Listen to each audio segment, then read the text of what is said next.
Before we move on, let's share experiences and ask questions just about this process. But mostly let's share experiences just so we can kind of process like what everybody's feeling. We kind of learn from each other with this. So let's share experiences.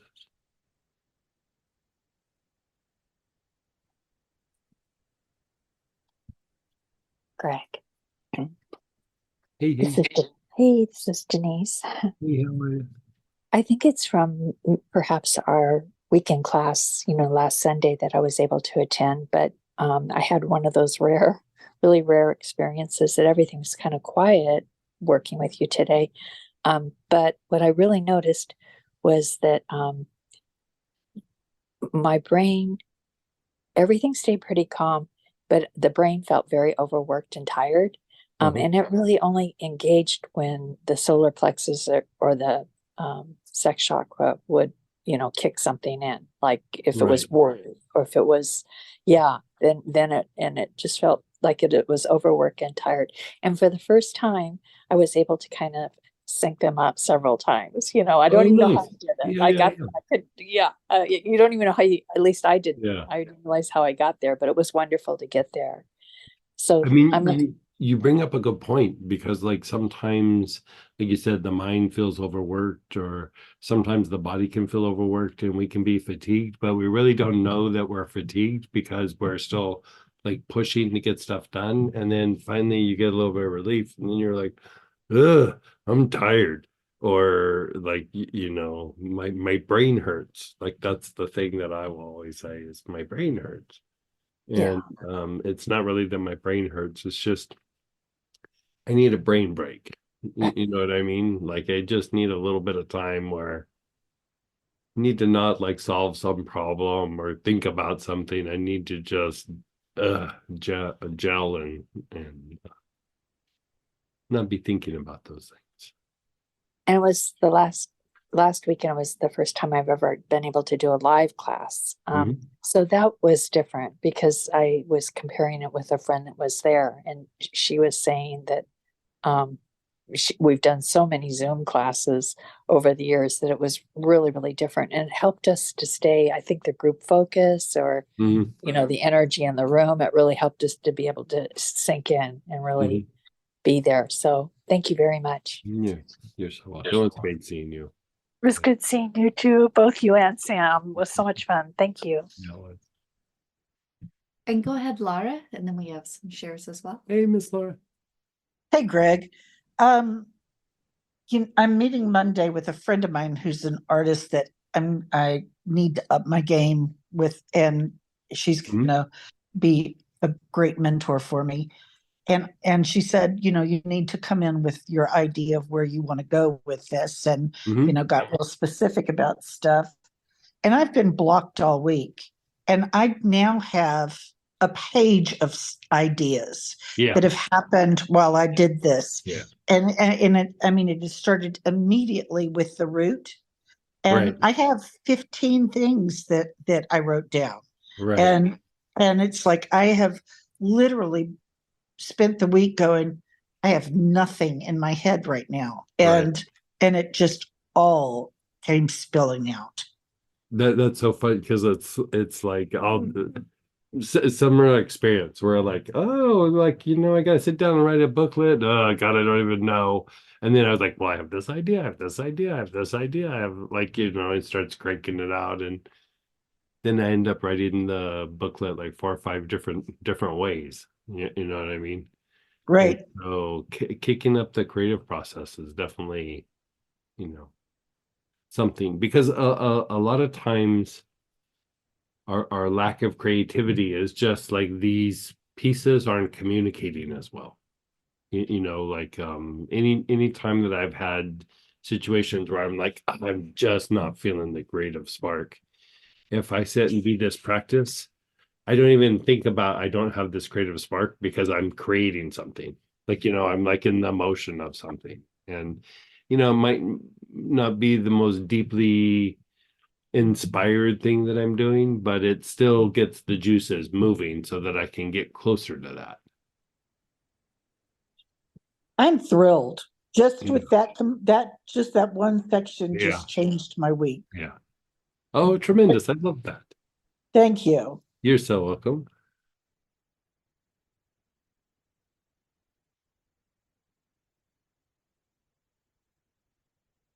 So I'll kind of go through the process as far as what the chat said while we Okay. were doing it. Uh-huh.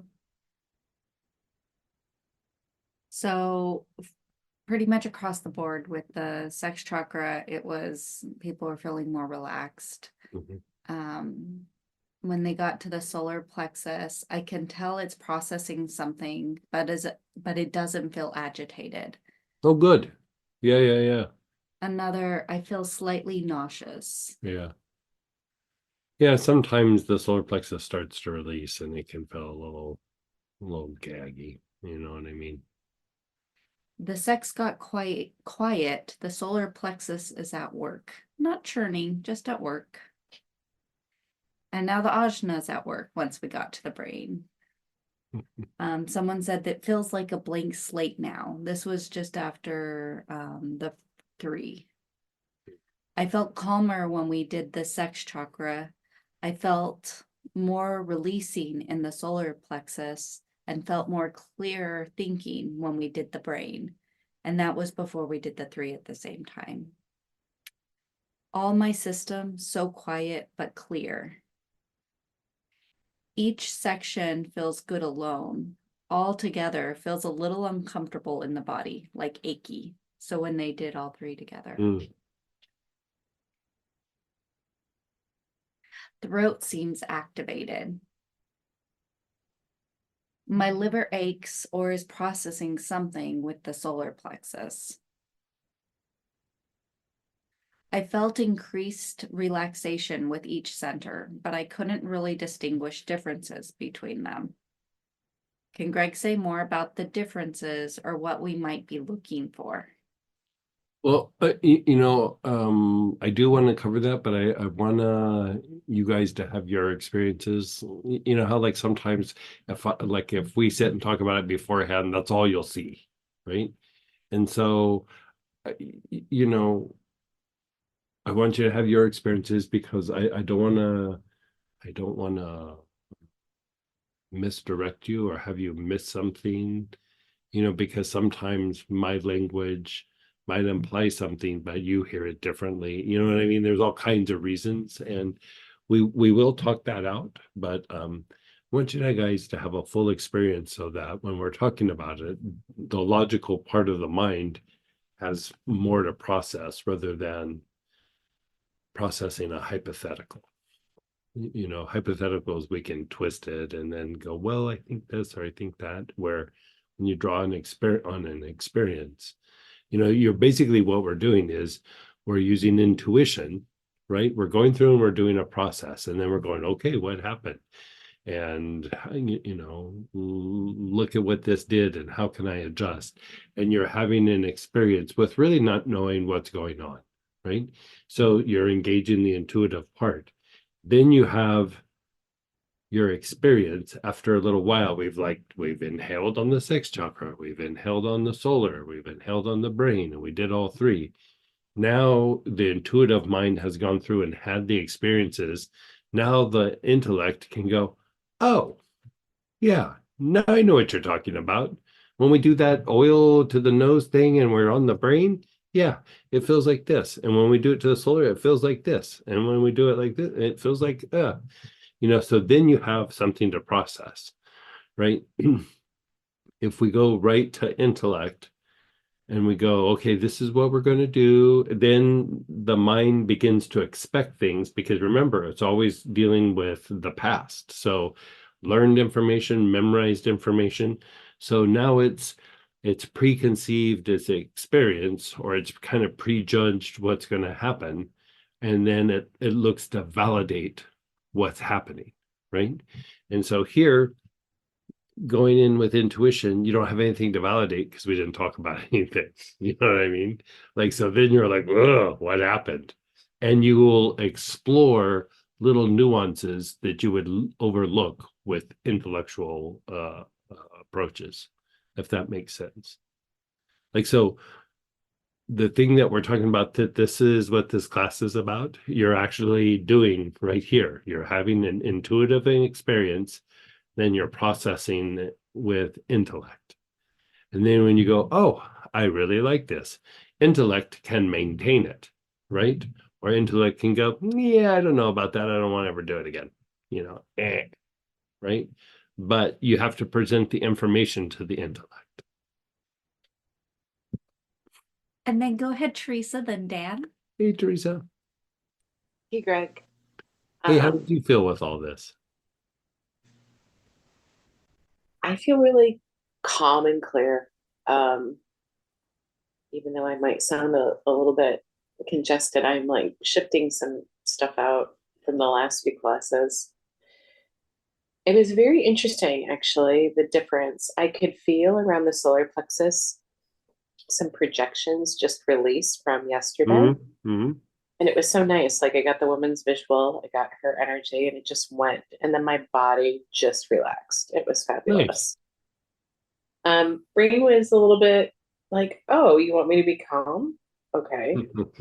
But I'm like, all right. So yeah, sex and solar really were on board with each other, which was great. And good. The brain, when I did the 3, if I went top down, it was like, yeah, no. But if I went bottom up, like if I tuned in sex, solar, and brain, it just then moved. Right. And I can't remember what the significance of that is going bottom up.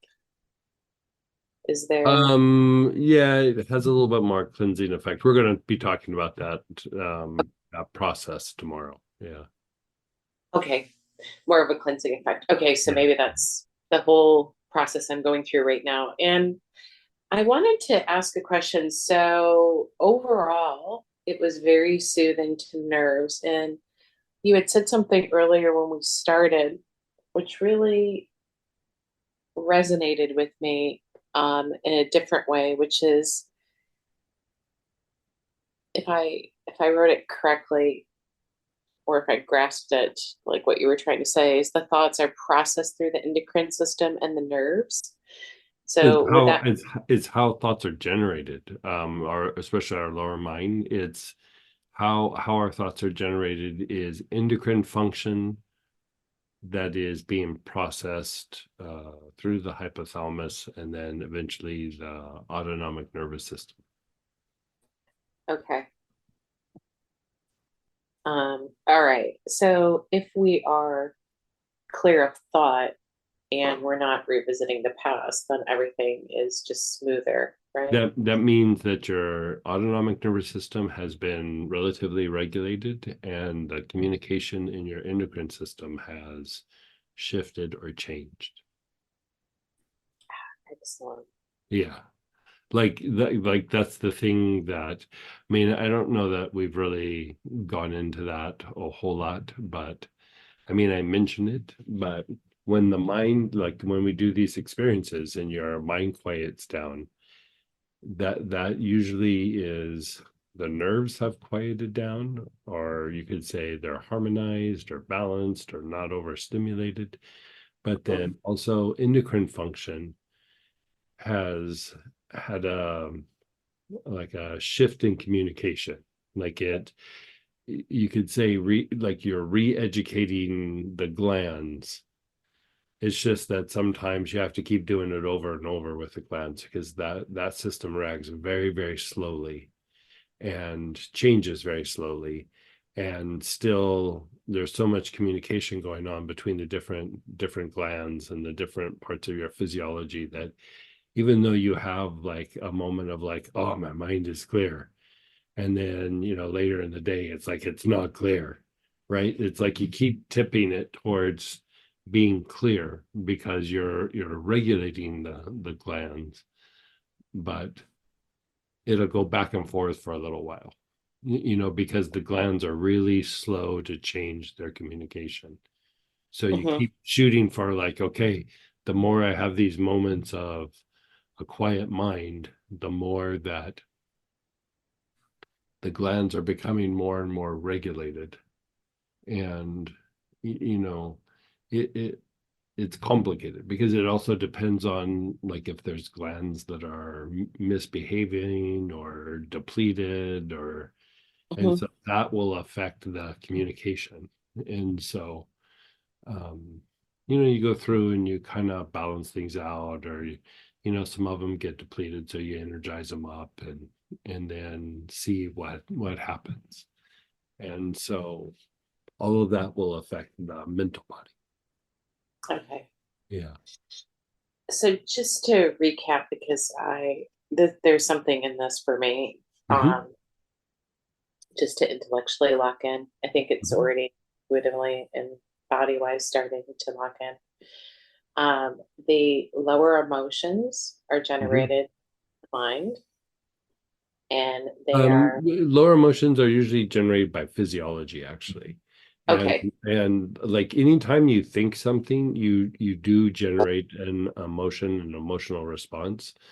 But a Well, lot of things that we call like root emotions or lower emotions, yeah. they're generated by your physiology for you to thrive in the environment. So like even something like anger, like we see it as like, oh, I'm angry and I'm upset, but it might be the body trying to tell you you need to take action in this situation. You need to run, you need to fight. Because if you think about it, if you're fighting and you're feeling all peaceful, you're not going to be that great of a fighter. But if you're a little bit pissed and you're fighting, you're going to be a really good fighter, right? Yep. Like, Mhm. or if you're running, that you're scared or angry, you could have a little bit more pep in your step, right? Sure. So your physiology generates certain kinds of emotions for you to be able to like, go faster, do this, do that, defend yourself better, whatever it is. And so it's not necessarily generated by the mind, but it will eventually affect the mind. Eventually will affect the emotions depending on how they're processed, and then Mhm. will affect the thought processes. But on the Mhm. flip side, if you sit and think about something, you can still generate an emotional response and sometimes even a lower response just because you're visiting a hypothetical or you're revisiting a past experience. Yep. Like you'll go, that thing that happened 5 years ago, they never apologized and da da da da da, and you start getting a little worked up, like you're triggering those lower emotions, but it's being done via the mind. Yeah. And, It. and Yeah. yeah, so it can go either way. Yeah, it can Okay. go either way. Yeah. And then, so take it from the premise of the mind's generated the lower emotion by revisiting the past. How would that Mhm. then flow through the endocrine system and the nerves? Well, a lot of times when you're recalling something, you're beginning to re-experience it in the endocrine system. Like we were reading something the other day, maybe it was a few months ago, or it was longer, but like the idea of planning a vacation almost is as therapeutic as going on vacation, because it stimulates like endocrine responses that takes a little stress out and makes you a little happy and makes you shift out of your mind and look a little bigger picture and all those things. And so you might not ever go on that trip, but planning that trip actually had a therapeutic value to it. So the same thing can happen if you're thinking of the conflict, of all the different things you're going to do in the conflict, and you're going to say this and they're going to say that and da da da da. That's the same thing but in a negative way. Or you go back to a past experience, like, oh, that thing 5 years ago, it's so devastating, and you start re-experiencing it. Your glands are going back to the way that felt, and so you're beginning to re-experience the thing that happened then. You're experiencing it like right now as if it's happening, Mhm. right? So that's why in these situations, when we go through and we go, okay, visit a past experience or visit an active situation, because our mind can stimulate it, but also our energy body can still be reacting to the energy of those situations. So a lot of times what we feel is like anxiety that we don't really understand, or an agitation that like, I don't know where it's coming from. It's not necessarily in you. It's something you're connected to, right? It might be Yep. a past experience, a thing at work, you know, this conflict that's ongoing that you haven't said anything, but everybody's all agitated about it, you know, whatever it is. All those things have an impact for a while. There reaches a thing where you can almost say,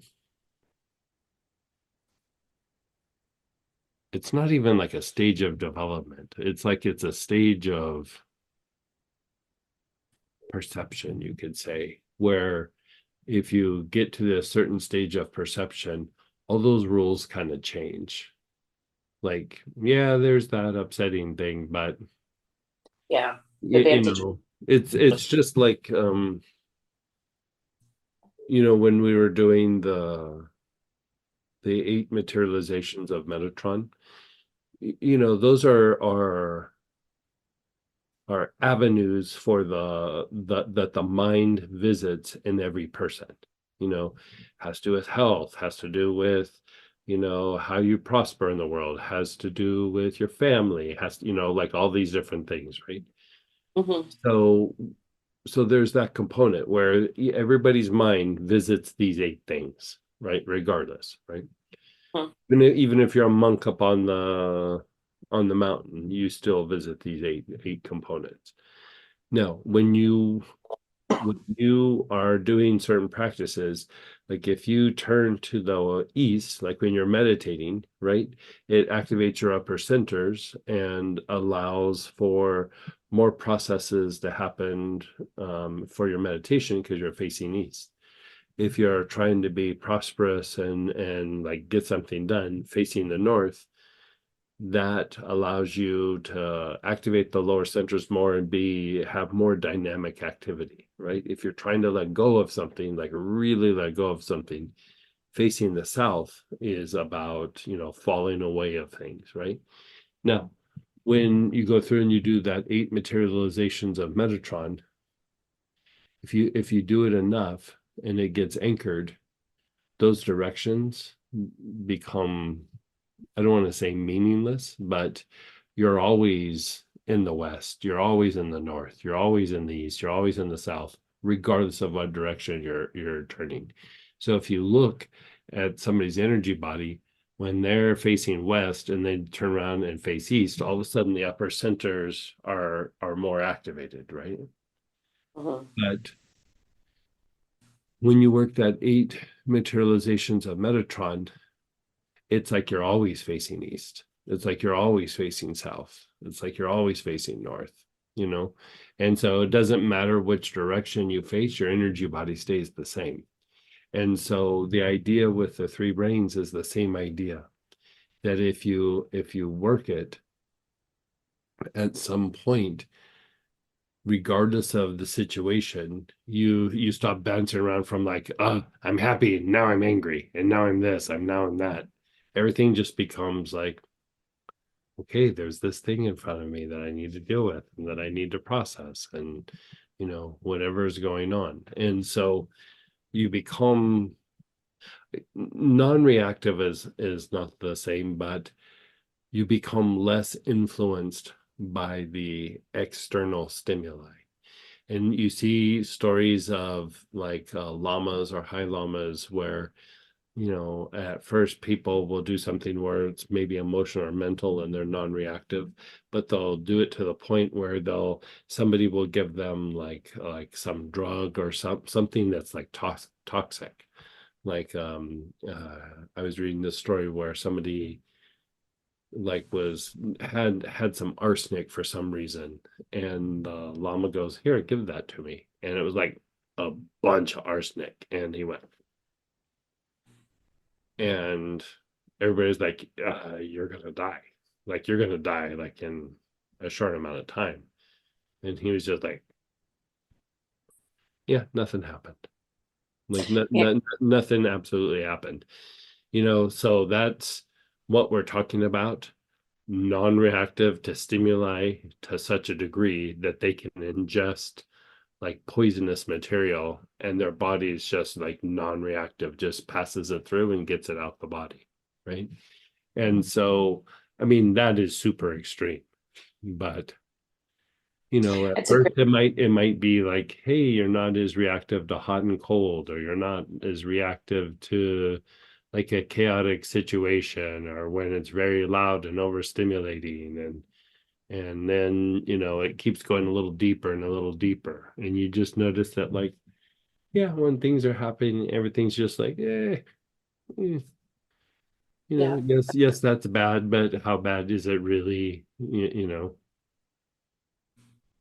got it. There's times where when something happens, the thing that's traumatizing is more our reaction than what happened. When you really sit and process it, you just go, okay, something different happened, something changed, something shifted, but how much does it really harm me, or how much does it mean that something's gonna happen or go away, or is it just some change? We had a situation like that this week where there was some big change in something, and very unexpected. And as Samantha and I sat and processed it, I was like, doesn't really impact us. But on the surface, it was like, ugh, but when you sit and you unravel it, you're like, it really is not that big of a deal. Like, it would be if you're reactive because something's different, something's changed, something's shifted, where life is always transient. Life is always shifting and changing, and we just get to a place where if we can not be as reactive, then we kind of just are able to go with the flow. And so, things happen. Yeah. In that reactive, I'm just thinking of the desire of the mind to go back to a point in time could be correlated to a childhood wound that was never Yeah, it's processed. usually something's unresolved. Yeah. I mean, and even the situation it goes back to wasn't the original situation, but it was the Right. last, right? So it's Right. trying. Yeah. It's a last in a chain of events. I mean, we'll always go back to an old poke. You know what I mean? Like, uh, we'll always go back to an old poke. And the odd thing is that sometimes you'll go back to things where not a lot happened, but it's that, like that old saying, it's not so much what you said, it's how you said it. Where somebody said something and it seemed like kind of normal, but there was a poke in there. You know what I mean? Like your mind, your emotions, your instinctual responses knows, but like sometimes you didn't process, like that was a poke, but like later you'll go, why can't I let that situation go? It's because there was a little poke in there somewhere. Yeah. Okay. Yeah. There we go. We're just releasing the pokes because there's Yeah, releasing the pokes. Yeah. no need to process the event. It's really the poke. No, and it's usually not something where you need to go back and say something to somebody. You just got to be able to Move on. yeah. People will do things because they feel that they've been injured or preventing injury, or they feel justified. They feel they needed to say something, or take that poke. And most times it doesn't even have to do with us. We're just the ones that are getting it, but it's something in their head, something that they're processing and working through, or some pattern, whatever it is. And in psychology, we used to always say, hurt people hurt people. Yep. Perfect. Thank you so very much. You're so welcome. And then go ahead, Dan, then Barbara. Hey, Dan. Hey, Greg. Hey, how are you? Good. How are you doing? Doing good. Good. Good. Wow, that last conversation. Thank you about the thing about everything kind of comes from a poke. Yeah, Um, that last conversation was like, that just pretty much encapsulated actually what kind of I experienced with this. right. Very grateful for that. Yeah, with the sex solar plexus and brain, it was like there was a realization and a release, a relax, and then a feeling more lighter. And I've caught myself too, kind of like this is kind of I think a new thing that's coming up here is catching myself, observing myself Oh, as nice. kind of Yeah. talking or thinking or Right, stuff. right. It's kind of like there's a space that's developing or something like that. Like the more that there is like soul contact, or you're processing information or guidance from the soul, whatever you want to call it, awareness of the soul, you'll become more and more of an observer of the lower vehicles, be it the body, the emotions, the mind. So you'll notice that sometimes you'll be watching yourself saying it rather than like being in like saying it, you know. Exactly. You're Exactly. you're watching what's happening, and so you're starting to come from the perspective of the soul. Yeah. Okay. I was wondering. Yeah. Very good, very good. Yeah. There was one more piece too when we were doing the the sex solar plexus in the brain at the same time. I Mhm. actually felt this physical thing somewhere between the ajna and the forehead chakras. Mhm. So that's just part of Yeah, it then. I mean, there was like a little tingling thing on yeah. the surface. So So the ajna and the forehead at some point begin to merge together, and they produce this like little like protruding thing of light. And it makes your perception much more piercing into a situation. You know how like somebody will present a bunch of information, you have to kind of wade through like their story, and they got sidetracked, and you're just getting to the heart of the matter. Like, so sometimes you have to be able to cut through the information and the details to get to like, this is the issue, right? So it's tied to the development of the mixing of these two. So in mystical practices, they would refer to that as the uh, unicorn light. the unicorn line. Yeah. Yeah, yeah. It looks like a little like horn light that sticks out right here. It looks like a little horn. So sometimes teachers or gurus would refer to their developed students, their disciples, as unicorns, and it's because because of that Mhm. extension or Yeah. yeah, because I realized something when I did that realization. I realized just something about myself, and kind of like from the old childhood. It's Mhm. just something about my behavior. It's like, wow, that's kind of just I was kind of kept me trapped, kind of. So Yeah, it's like, completely. Yeah.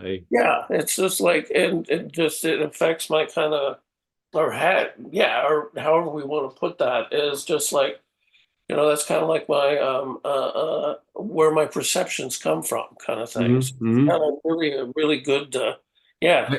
I think that's an excellent thing to realize, that a lot of our perceptions, or like our opinions about life, really came from childhood. Yeah. Like your experiences of playing on the neighborhood, or things that happened in school, or all those kinds of things. We make decisions about how to handle the world at those ages, and then we never really revisit them until we need to, right? Like, some traumas happen, something's happened, or the decision itself is not playing out. But we make decisions a lot of times as a reaction, under the age of 8. And this is how we're gonna see the world. This is how we're gonna do the world. And we all have that potential.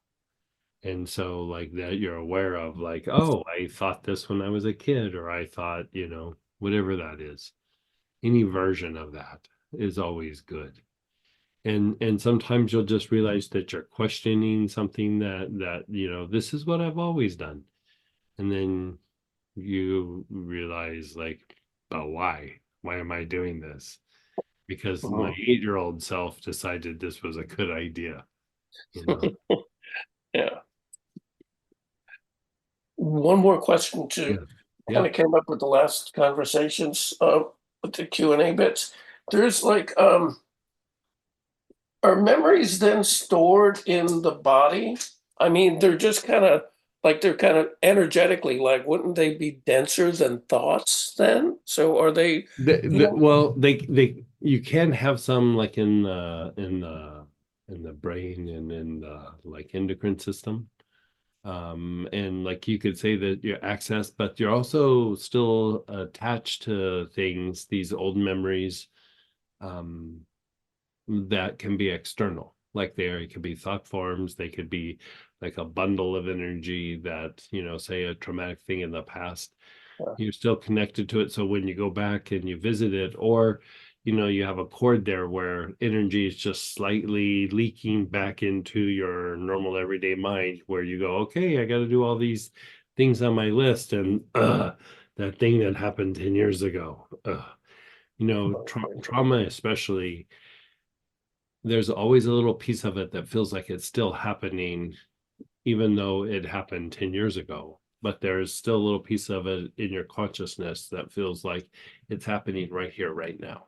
Right. Right. And so some of that is in us, like in, maybe in the emotional body or the mental body, or even in your physiology. Because patterns get set up in the glands and things like that. But also it's our connection to those external. So that's why we do a thing like check in with your body, check in with that situation, check in with your body. If you think about what does it mean to be, like in a star, we say we're surrounded by light. Only good comes to me, only good goes from me, right? When we come from our like normal mind, we usually aren't looking around at super positive things. We're looking at negative things because we're trying to prevent pain, or we're trying to come from the intellect and validate the things that we've already experienced, right? But when we come from intuition, at first it's problem solving, but then later it becomes that even in difficult situations or a difficult person, you start to see the light in the situation, or you see the light in the person, like you see beyond their negative qualities, you could say. And you start seeing that and more. And what starts happening is, just like the negative experiences can make us feel a particular way in the here and now, these perceptions of other people or other situations having light in them, you're starting to touch into the light, and you begin to realize that even these difficult situations, I'm surrounded by light. You're not identifying with the negative part, you're not identifying with the darkness, which is just really ignorance, right? Like the lack of an experience or lack of wisdom. And you're starting to realize, oh, look, I'm surrounded by this light. And at just like the negative experiences, some energy comes in and it feels like there's a little bit of trauma happening, right? And then you kind of react to the world because you're experiencing that little bit of trauma.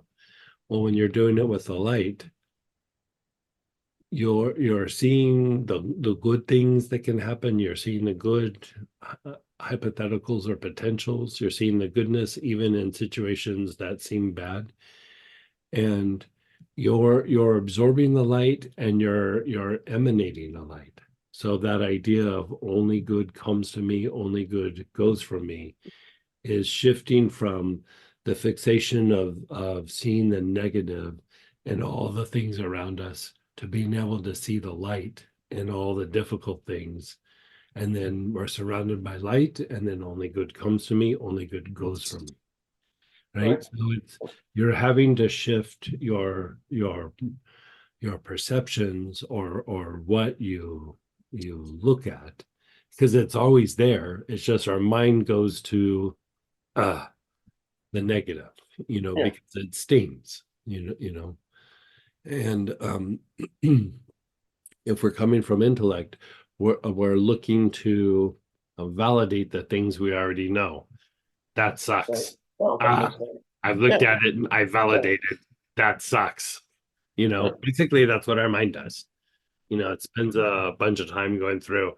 That sucks. That sucks. That sucks. Uh, uh, Your mind spends time just doing that, so that begins to be all that it sees, right? So you're literally training the mind to go, I see light in this situation. I see light in this situation. Even though this is difficult, what's the light in this situation? Something difficult or big change, did it really impact us? No. And there's potential for growth now where maybe before there was no potential for growth. I see the light of the situation rather than the negative.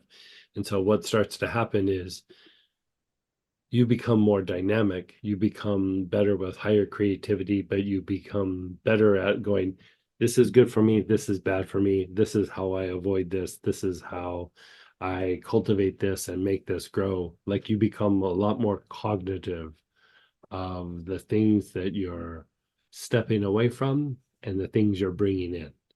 And Wow. it becomes easier to put yourself in the right place at the right time.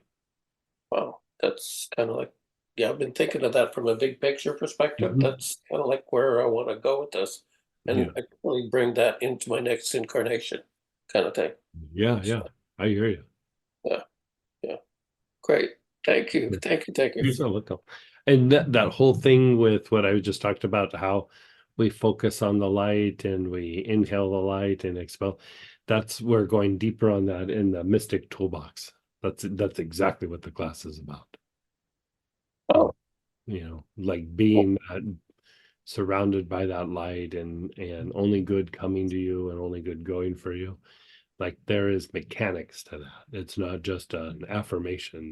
There's actual mechanics that you are trying to cultivate. And so we'll be doing that. Yeah. I'll make a note of that one. Yep. Great. See ya. Yeah. Good talking with You as always. Yes. Thanks. And go ahead, Barbara, then Sarah. you. Hey, Miss Barbara. Hey there. Hello, everyone. And thank you for these wonderful questions and conversations. Mm-hmm. Yeah, the conversations are good, huh? Very much.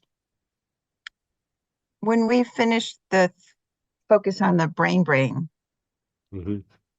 I was aware that my brain felt really dull.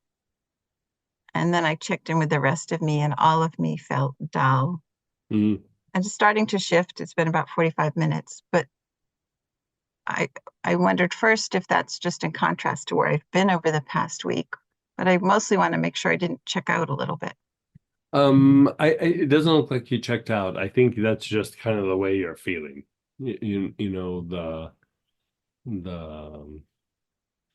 There's the things that happen to us personally, and then there's the things that are going on externally. But then there's also we also have to factor in there's the collective. And there's things that go on a bigger scale that impact us that we really don't think about. And you'll notice that like everybody feels a little blah in the same week, and you can't go like, well, it's because, you can try to find all the little reasons in your life, but you notice that like a lot of people are saying the same thing. You could say that potentially it might be astrological, but it also a lot of times is things going on in the collective that we're all kind of feeling but couldn't put words to. I didn't feel that way at the start of the practice. It was just at that point in time. So I don't know why the practice shifted that, but thank you. Yeah, you don't look like you checked out. Well, that's good. Yeah. And then go ahead, Sarah. Hey, Miss Sarah. Hi, morning, Greg. Morning, everyone. Very interesting experiences, lovely conversations, always going deeper than even one thinks one is going to go. But I just wanted to share the kind of metaphor of what happened to me when, you know, we ran all 3 centers together. Hmm. I kind of feel a bit like a Vitamix or a food processor. Yeah, yeah. You know what I mean? There was like rumblings in the root, and I felt very grounded there when I did that separately. And then as soon as we went to the solar plexus, I definitely was aware of some programs or other activating. Mm-hmm. And then brain, you know, obviously the thinking mind came online. But then when I did all 3 together, it was like all 3 got mixed together, and then the lid popped off, and all that, like the whatever was on top, like spaghetti, went up through the crown. Mm-hmm. So I just thought, you know, that for me, I was like, maybe this isn't, I don't know, my metaphor for an aspect of the process, but that's what I got clairvoyantly, if you like. Yeah, very nice. You know, like even if we look at it from the point of view of like, say, karmic patterns, you know, one of the ways that we break our karmic patterns is learning the lesson. And learning the lesson is being able to, like, you know, temper our reactions, have the feeling, see the pattern, you know, process all of that, and kind of surmise something from it. But really, that doesn't register as lesson learned until our perceptions have been processed, and then it leaves out through the top of our head and anchors up a foot above the head. And so we might not always know exactly what we're processing in the moment, but on some level you're like, I get it. You know, the karmic beings stop hitting me over the head with a 2x4. I got it. I got it. You know what I mean? It's almost like you're sending an email saying, okay, lesson learned. I got this lesson, right? Yeah. And you know, anytime you feel something going out through the top of your head, it's moving up and anchoring in the incarnated soul. And if there was any experience where you process something and you've had a lesson learned moment, it registers there so that the pattern breaks. That's good. And then Yeah. I feel like that, so that's seeds in the Akash, right, for the future. Mm-hmm. Yeah, great. Yeah, Yeah. it was just really apparent. That's what came through, and I'm like, there's stuff going out the top of my head. This is weird, but I never had that before. So thank you. You're so welcome. And then we had another share as well, and they said, my thoughts were very creative and wonderful. If I have a trauma in the solar, will it hinder the process? I mean, it might, but it still doesn't mean that it can be worked through or worked around, or you know, even though something's there, you still can be very functional.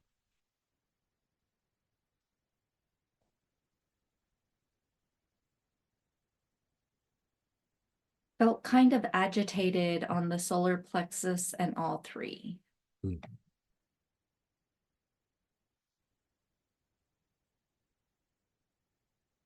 Yeah, some of the agitation, we didn't do the next little piece, which is body awareness and throat.